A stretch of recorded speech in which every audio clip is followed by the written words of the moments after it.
लाल भोपळ्याची भाजी खूपच छान झालेली आहे. कशी बनवली चला बघूया. खानदेशी सुगरण चॅनलमध्ये तुमचं खूप खूप स्वागत आहे. भोपळा मी स्वच्छ धुवून चिरून घेतलेला आहे. गॅसवर कढई ठेवली व त्यामध्ये एक पळी तेल घातलं. गॅसची फ्लेम आपल्याला मीडियम ठेवायची आहे. तेलामध्ये मी 1 चमचे जिरं घातलं. 1 चमचा लसूणची पेस्ट व 4-5 कढीपत्त्याची पानं टाकली. या भोपळ्याच्या भाजीत कढीपत्ता टाकल्यामुळे खूप छान चव येते. कढीपत्ता चांगला तेलात तळल्यावर त्यामध्ये 2 चमचे तिखट टाकते. पाव चमचे हळद घालते. तुम्ही तिखटऐवजी हिरव्या मिरच्याही वापरू शकता. तिखट चांगलं परतल्यानंतर चिरलेला भोपळा त्यामध्ये टाकला. खानदेशामध्ये भोपळ्याची भाजी ह्याच पद्धतीनं केली जाते. 1 मिनिटभर मी भोपळा चांगला परतून घेते. ह्या भोपळ्याच्या भाजीला खानदेशामध्ये गंगाफळची भाजी म्हणतात. त्यामध्ये अर्धी चमची मीठ घालते. ही भोपळ्याची भाजी आरोग्यासाठी खूप उपयुक्त आहे. ही भाजी खाल्ल्यामुळे रोगप्रतिकारशक्ती तर वाढतेच, पण शरीरातली साखर नियंत्रणात ठेवण्यासही मदत होते. भाजीमध्ये मी थोडासा गूळ घालते.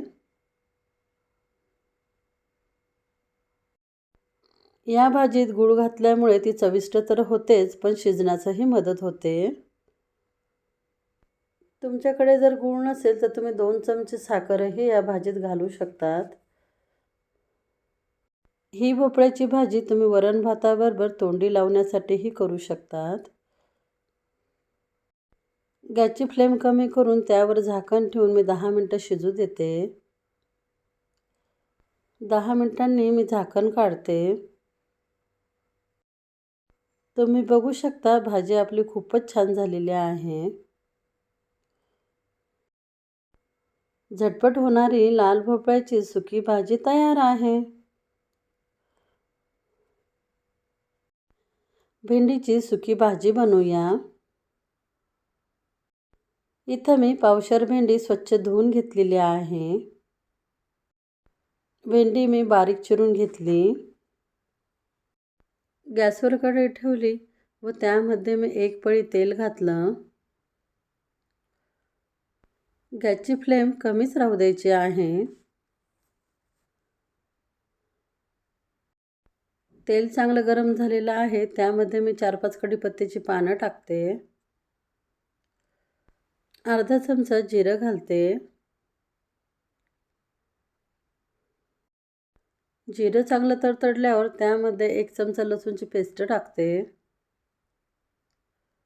तुम्ही ह्या पद्धतीनं भेंडीची भाजी करून बघा, खरंच खूप छान होते. लसूण चांगला तेलामध्ये तळला गेलेला आहे. त्यामध्ये 1 चमचा बेसन पीठ टाकते. बेसन पीठ तेलामध्ये चांगलं खरपूस भाजून घ्यायचं. म्हणूनच गॅसची फ्लेम ही कमीच राहू द्यायची आहे. बेसन पीठ भाजल्यानंतर त्यामध्ये 2 चमचे तिखट टाकते. त्याच पद्धतीची भेंडीची भाजी खाऊन कंटाळा आला असेल तर नक्की ह्या पद्धतीनं भेंडीची भाजी करून बघा. तिखट चांगलं तेलामध्ये परतून घेऊया. तिखट चांगलं परतल्यानंतर त्यामध्ये 1 बारीक चिरलेला टमाटा टाकते. टमाटाही चांगला तेलामध्ये परतून घ्यायचा. पाव चमचा हळद घालते. या भाजीमध्ये तुमच्याकडे कोथिंबीर असेल तर नक्की घाला, त्याच्यामुळे अजून चव वाढेल.